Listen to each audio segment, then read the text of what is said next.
안녕하세요. 상무이사 최분희 인사드립니다. 올해 상반기 종합보고 드리겠습니다.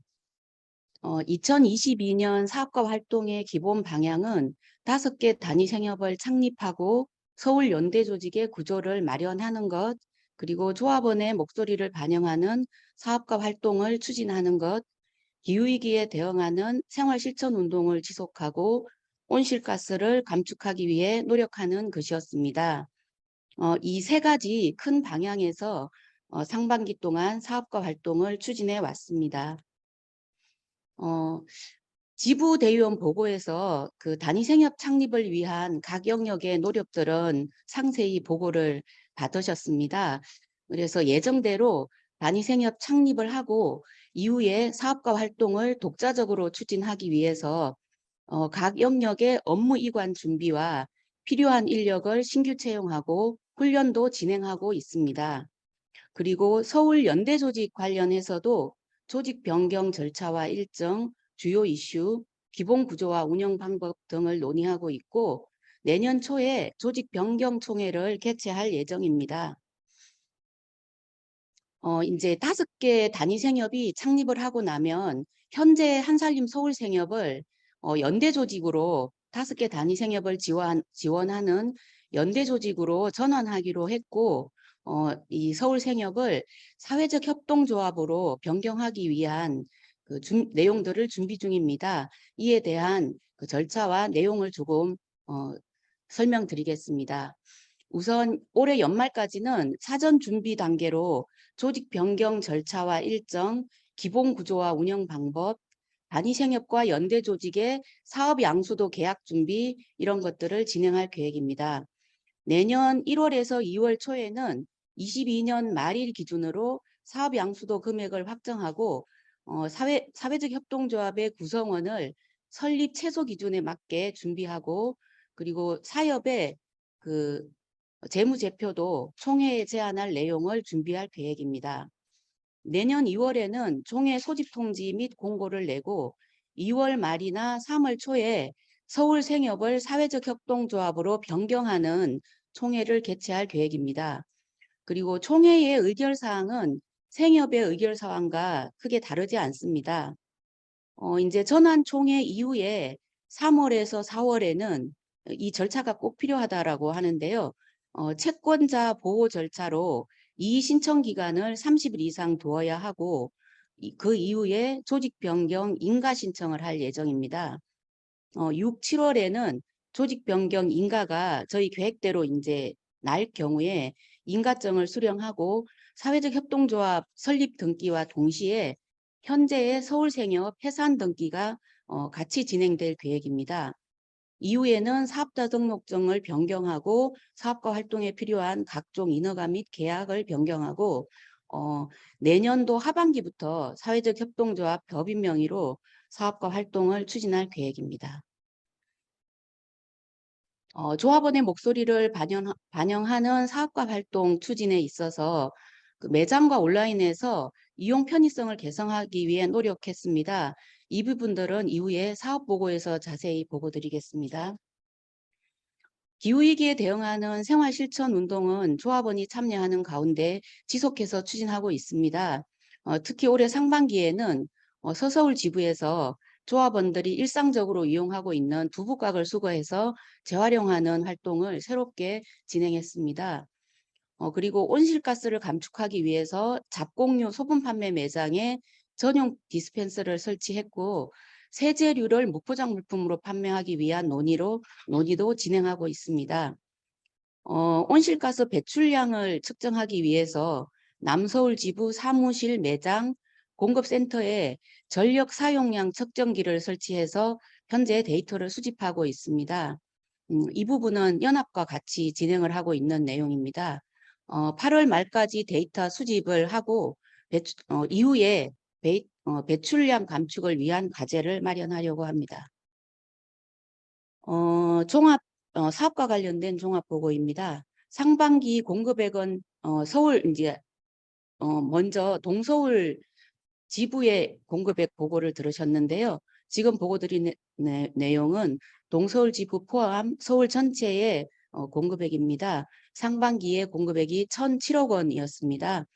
전년 대비는 1.4% 늘어났고 계획보다는 0.3% 미달했습니다. 업태별로 보면 주문 공급액은 190억 원, 매장 공급액은 816억 원으로 전년보다 소폭 증가했습니다. 그리고 물품 외에 식생활 교육, 요리공간은 8천만 원 공급액이 발생을 했는데 전년보다 1억 정도 줄어들었습니다. 이는 돌봄 사업을 독립해서 생협사업해서 제외했기 때문입니다. 조합원 가입은 상반기 동안 14,747명, 탈퇴는 5,974명, 순정가 조합원은 8,773명입니다. 6월 말로 총 조합원은 34만 9,007명입니다. 핵심 성과 지표 현황 보고 드리겠습니다. 월 평균 이용 조합원 수는 월별로 조금 차이는 있지만 12만 5천 명에서 13만 명 사이로 전년보다 10,000명 정도 줄어들었습니다. 단골 조합원 비율도 10% 초반으로 전년보다 1% 정도 감소했습니다. 주요 물품의 결품률은 초반에는 높았지만 점점 낮아지는 추세를 보이고 있습니다. 결품률을 줄이기 위해서 현장에서 노력하고 있음을 알 수 있습니다. 그리고 이제 한살림에 가입하고 그 첫 번째 이용한 이후에 3개월간 지속 이용률을 핵심 성과 지표로 설정해서 보고 있는데요. 35% 전후를 유지하고 있습니다.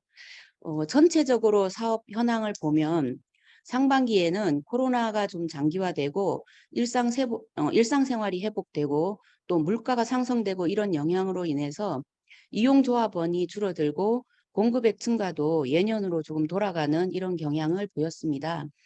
이래서 그 공급액을 견인하기 위해서 다양한 이용 촉진 행사를 진행을 했습니다. 하반기에도 사업 상황은 상반기와 크게 다르지 않을 것으로 예상이 됩니다. 그래서 효과적인 이용 촉진 행사 방안을 논의해서 진행하려고 합니다. 네, 이상 종합 보고 마치겠습니다. 다음은 종합 활동 보고 드리겠습니다.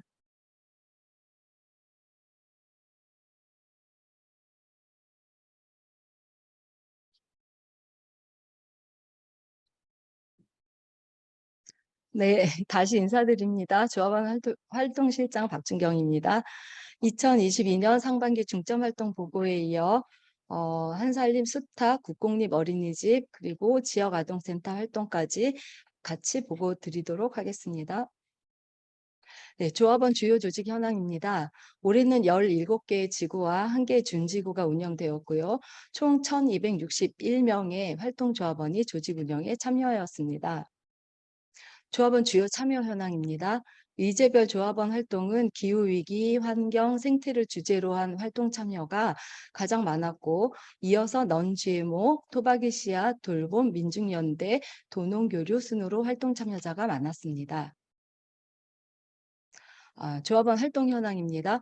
올해는 전체 활동이 2,313회 진행되었고 16,725명이 참여했습니다. 온 오프라인 활동이 전체적으로 증가했고 오프라인의 경우 2021년 상반기 대비 진행 횟수가 435회, 참여자 수는 4,111명으로 크게 증가했습니다. 활동 참여 인원은 온라인이 오프라인보다 평균 2명 정도 많아 온라인의 접근 용이성이 활동 미안해. 참여에 도움이 근데 되었고 온라인 활동이 저기랑 정착되었음을 알 수 있었습니다. 네, 상반기 진행되었던 의제 활동 말씀드리겠습니다. 넌GMO, 옷대살림운동, 먹을거리 돌봄, 기후위기 대응 활동이 진행되었습니다. 옷대살림운동은 전체 전국 목표 대비 96.8% 달성하였고요. 약 740여만 원의 수익금이 발생하였습니다. 지역에서 애써주신 조합원님들께 감사드립니다. 예, 연대활동입니다. 올해 역시 수요시위와 돈이동 쪽방촌 고아권익 연대활동을 진행했습니다. 돈이동 쪽방촌에 가공생산자 연합회와 한고랑 나는 물품이 지원되고 있습니다. 수요시위 또한 지역과 함께 온오프라인으로 제1549차 정기집회를 지난 6월 달에 진행을 했고요. 2023년부터는 지역에서 놓치지 않고 동참할 수 있도록 이관 예정입니다. 역량 강화를 위한 교육 부문에 대해 말씀드리겠습니다. 올해 조합원 활동실에서 마지막으로 인문교육 촉진자 과정을 진행하였고 8월 11일 23명이 수료식을 마쳤습니다.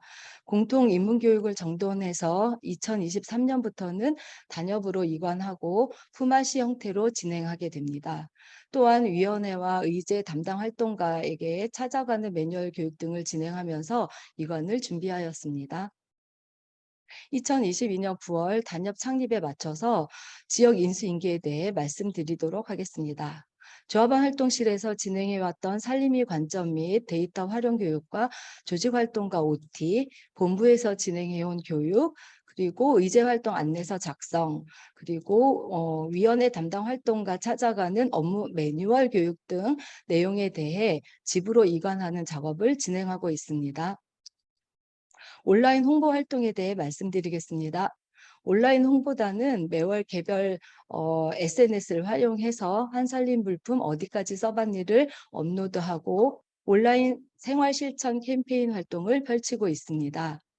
전체 지부에서 카톡방은 358개가 운영되고 있고 4,655명이 참여하고 있는데요.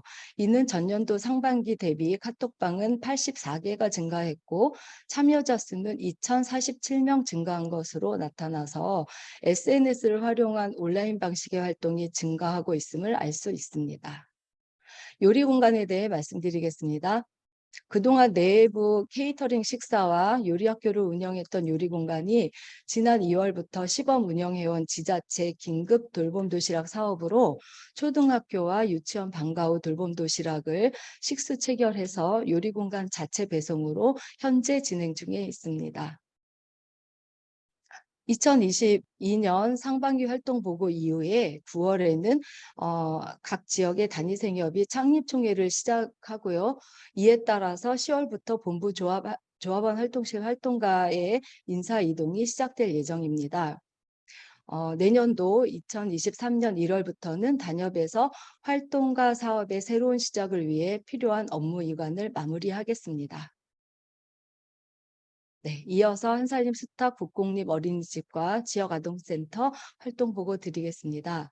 광명시립 가운자이 어린이집, 관악구립 마루 어린이집, 도봉구립 한구루 어린이집, 강동구립 한마을 어린이집이 그동안에 코로나로 좀 침체되었던 활동이 대면 활동으로 시작이 되어서 모나누기와 우육감 모으기, 단어놀이, 부모 참여 활동 등을 활발하게 하였습니다.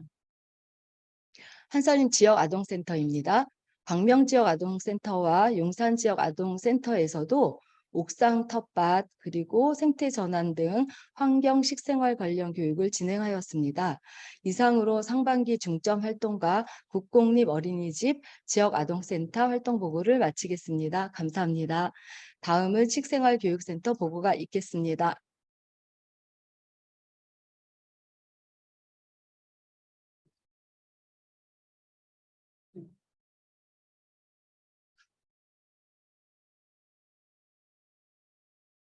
안녕하세요. 식생활교육센터 팀장 범정인입니다. 2022년 상반기 식생활교육센터 교육활동 보고를 시작하겠습니다. 식생활교육활동과 양성과정 프로그램입니다. 한살림 가치의 바른 식생활교육활동을 펼쳐내는 한살림 식생활교육활동과 양성 프로그램은 대면, 비대면 80시간으로 진행하였으며 한살림 서울 4개 지역을 포함하여 17명이 참여하였습니다. 현재 주강사 획득을 위한 보조 참관 활동을 활발히 진행하고 있습니다. 다음은 도시농업 전문가 양성 과정입니다. 누구나 텃밭을 경작할 수 있도록 텃밭 농사를 가르치고 도시농업을 보급하는 활동가인 도시농업 전문가 양성 과정은 87시간 진행하는 국가자격증 연계 프로그램으로 한살림 서울 5개 지역을 포함하여 총 19명이 참여하였습니다. 다음은 교육박람회 진행건입니다. 경인지부와 협업하여 인천마을교육 메타버스 박람회 부스 운영을 하였습니다. 마을교육자원을 소개하는 자리로 한살림 서울의 생태전환교육 프로그램을 탑재하였습니다. 인천시 관내 학교 교사들이 박람회를 관람하였고 추후 학교 생태전환교육과 연결될 수 있는 자리였습니다. 다음은 환경부 주최의 환경교육 박람회입니다. 올해 처음 시행되는 환경교육 주간 행사 중 하나로 기후위기 시대 논의 가치란 주제로 부스를 운영하였습니다. 다음은 식생활 교육활동 보고입니다. 영유아 대상의 식생활 교육은 강동구 동북사구 어린이집, 한살림 수탁 어린이집, 강서구 국공립 유치원 영유아를 대상으로 채소, 과일 섭취를 위한 관찰과 탐색 위주의 식생활 교육을 진행하였습니다. 그리고 올해부터 유아의 올바른 환경가치관 정립을 위한 생태전환 교육을 시작하였습니다. 다음은 어린이 청소년 대상 교육입니다. 서울시 교육청 생태전환 교육으로 지구 환경을 지속가능하게 하는 다양한 실천 내용을 서울시 관내 초, 중등생을 대상으로 교육하였습니다. 농림부 어린이 자립형 교육은 올바른 식생활 실천과 농식품 선택 능력 함양을 위한 교육으로 스스로 뚝딱 주제로 초등학교 고학년을 대상으로 진행하였습니다. 특수학급 식생활 교육인 음식 돌봄은 취약계층 특수아동의 건강관리 능력과 자존감 향상 프로그램으로 진행하였습니다. 다음은 성인 대상 식생활 교육입니다. 임산부 꾸러미 물품 이용자를 대상으로 임신, 출산기 영양관리 및 식재료 선택의 중요성에 대해 교육하였습니다. 서대문 1인 가구 중장년층을 대상으로 식생활의 기초조리 이론과 실습 교육을 진행하였습니다. 강남구 웰에이징 센터에서 강남구 60세 이상 고령자를 대상으로 인지질환 예방과 건강 증진을 위한 식생활 교육을 진행하였습니다. 가나다 밥상 음식 시민학교에서 서울시민 대상으로 장맛 나는 소박한 방과 음식과 성인병 예방 건강 밥상 교육을 하였습니다. 전통장 식생활 교육으로 교사 학부모를 대상으로 전통 식생활 문화 활성화를 위한 장담그기 식생활 교육을 진행하였습니다. 다음은 식생활 교구 및 자료집 제작으로 급식 실무자 학부모 대상의 소책자 및 학생 대상의 활동지를 식생활 교육 활동가 연구팀 그리고 홍보팀과 협업하여 제작하였습니다. 다음은 먹거리 돌봄 활동입니다. 교육복지 우선사업 업무 협약으로 취약계층 아동 청소년의 바른 성장을 위한 쑥쑥 멘토링 프로그램 식생활 교육을 진행하였습니다. 한국 백혈병 소아암협회 소아암 환우 부모 교육, 1인 청년 돌봄 쿠킹 원데이, 그룹홈 식생활 교육을 하였습니다. 다음은 지부연계 식생활 교육입니다. 한살림 서울의 단위생협 창립과 지역자치 확산에 따른 푸드플랜을 위해 서울시 사업 방식과 같은 형식으로 5개 지부와 함께 다양한 식생활 교육을 진행하고 있습니다. 다음은 식생활교육센터의 외부 용역사업 현황입니다. 2022년 상반기 기준으로 교육 횟수 총 453회, 교육 참여 인원 7,327명, 사업비 1억 2,227만 5,290원으로 2021년 상반기 대비 다소 증가하였으며 한살림 식생활 교육의 영역이 점점 확장되어 가고 있습니다. 이상으로 식생활교육센터 보고를 마치겠습니다. 다음은 2022년 상반기 중점 사업 현황에 대해 온라인 사업부 이규현 부사장이 보고하겠습니다.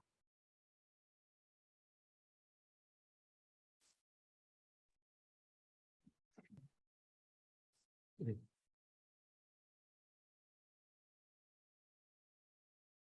안녕하세요. 2022년 상반기 중점 사업 관련하여 보고 드리겠습니다. 저는 온라인 사업 부서장 역할을 맡고 있는 이규원입니다.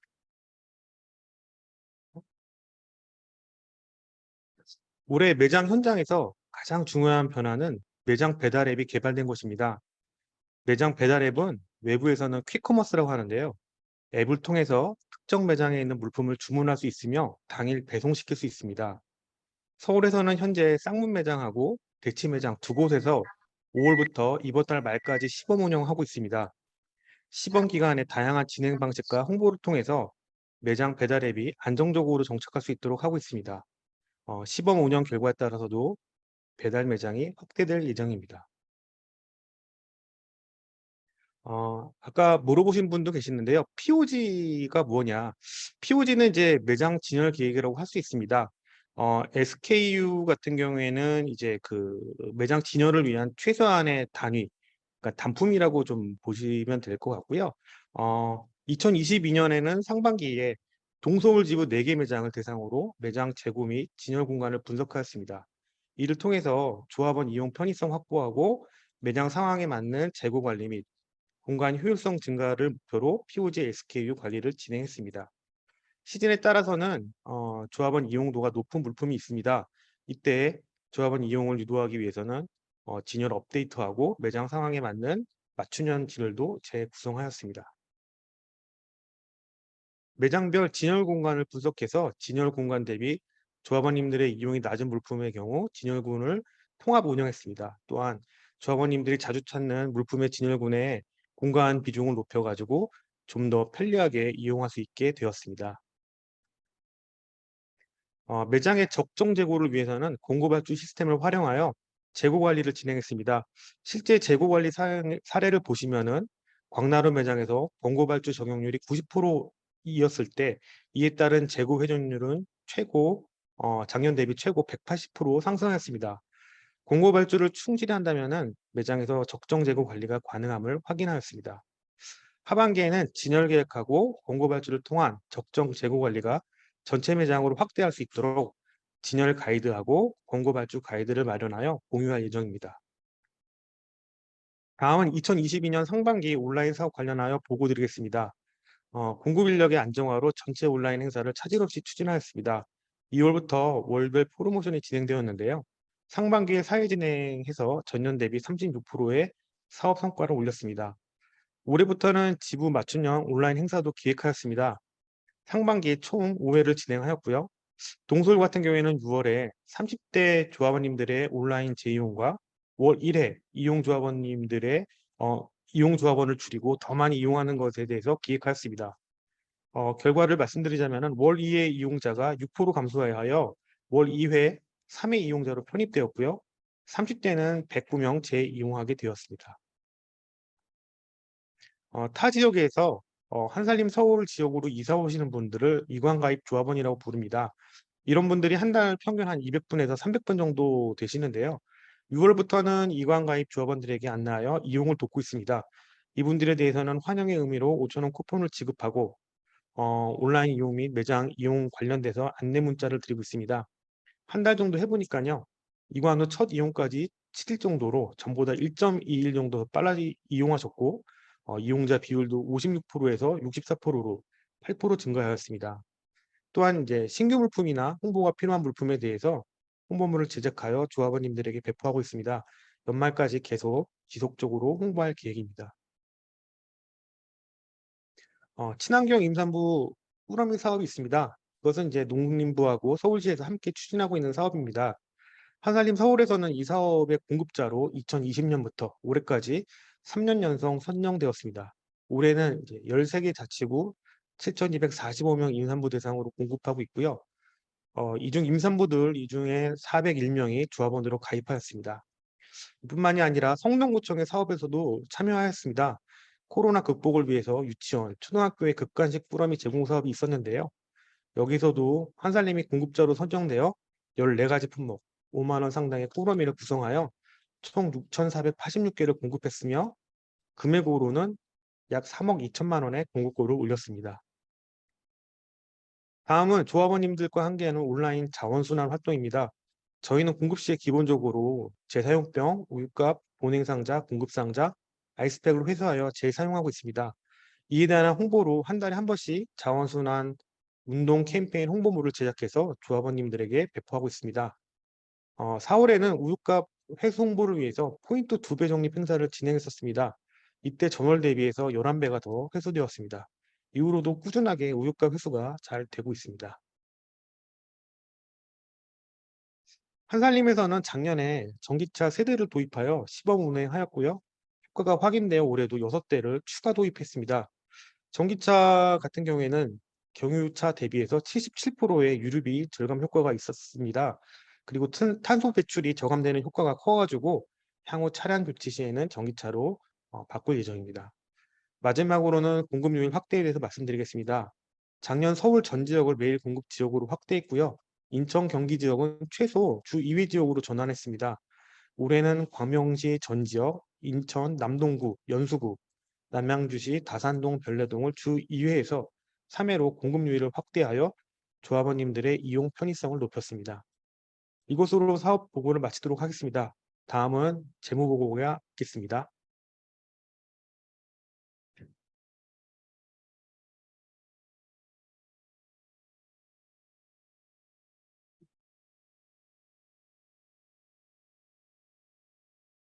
네, 안녕하세요. 총무부 부서장 역할 맡고 있는 최재명 실무자라고 합니다. 2022년도 상반기 결산 및 재무 보고 드리도록 하겠습니다. 네, 보고는 상반기 경영 성과, 즉 수익과 지출의 실적 중심으로 설명드리도록 하겠습니다. 네, 먼저 상반기 수입입니다. 한살림 서울의 수입의 대부분은 물품 공급에서 발생하고 있습니다. 그로 인한 수익이 전체의 99.7%를 이루고 있고, 그 외의 수입으로 식생활 교육, 그리고 교육 행사 등이 있습니다. 2022년도 상반기 공급액은 1,007억 8천만 원으로 전년보다 1.4% 증가하였습니다. 그렇지만 이 공급액으로 발생하는 총 공급 이익은 203억 4천만 원으로 전년보다 2.6% 감소하였습니다. 이렇게 전년 대비하여 공급 이익이 감소한 이유는 한살림 서울 돌봄 사업의 법인 분할하여 돌봄 사업 수익 약 1억 4천만 원이 감소한 부분과 상반기에 온라인과 매장에서 진행된 여러 행사에 따라서 물품 할인 손실률이 증가한 부분이 반영되어 공급 이익이 감소한 것으로 보고 있습니다.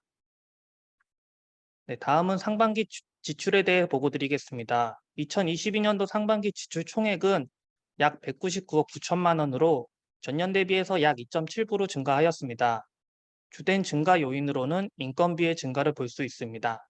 매장 운영 시스템이 공급액이 증가함에 따라 인건비도 소폭 증가하는 구조이고 2022년도 최저임금 인상과 온라인 인력 조정 등의 영향으로 전년 대비하여 증가하였습니다. 네, 경비 부분에서 보면 임차 관리비, 지급 수수료 등 고정 비용에 따른 외부적 요인은 꾸준히 증가하고 있는 상황입니다. 그렇지만 자료상으로 보면 전년 대비하여 경비가 감소한 것으로 보이는데 그 이유는 농축산물 촉진 행사로 인한 포인트 지급 비용이 있는데 21년에는 약 4억 3천만 원 정도에서 집행이 되었고 22년에는 1억 4천만 원 정도로 상대적으로 높았던 부분이 반영된 것과 온라인 인력 조정으로 인해 공급 위탁 수수료로 경비 쪽으로 집행됐던 비용이 인건비의 계약직 부분으로 증가한 부분이 반영이 되어 전년보다 감소한 것처럼 보이고 있습니다. 다음은 손익 보고 드리도록 하겠습니다. 올해는 앞서 말씀드린 수익과 지출의 결과로 상반기 사업이익은 약 3억 5천만 원 정도의 이익이 발생하였습니다. 근데 여기에 사업의 수익과 사업의 비용 그리고 법인세 등을 포함했을 때 상반기 단기 순이익은 약 1억 8천만 원 정도로 볼 수 있습니다. 근데 해당 자료는 2분기 부가세 납부 금액이 반영되기 전의 자료로 만약에 2분기에 부가세 납부 내역인 1억 9천만 원을 반영했을 경우 상반기 단기 순이익은 약 50만 원 정도로 볼 수 있습니다. 위드 코로나 엔데믹 등의 영향으로 여러 분야에서 많은 변화가 있는 상반기였습니다. 이에 수익과 지출, 실적 역시 많은 변화가 있었고 어려움도 있었습니다. 그럼에도 계획적인 집행을 확인하기 위해 매월 예산 과목별 집행 현황을 관리하고 있어 그에 대한 보고 드리도록 하겠습니다. 상반기 예산 대비 집행 비율은 47.09%로 하반기에 좀 더 많은 비용이 지출될 것을 감안하더라도 총 예산 범위 내에서 집행이 이루어질 것으로 보고 있습니다. 대면 활동과 관련된 예산 집행 상황은 전년 대비하여 증가하고 있지만 계획 대비 낮은 상황이고 올해 계획하고 있는 매장 이전 개설 등에 대한 내용도 상반기보단 하반기에 진행될 예정으로 이에 따른 감가상각비 또한 집행률이 낮다고 보시면 됩니다. 상반기에는 외부 환경과 내부의 노력으로 올해 수립한 계획대로 예산이 집행되고 있지만 하반기에는 실적을 유지하기 어려울 것으로 좀 예상을 하고 있습니다. 이에 하반기에 보다 안정적인 운영과 예산 관리 내실화에 더욱 노력하도록 하겠습니다. 네, 이상으로 재무보고 마치도록 하겠습니다. 감사합니다.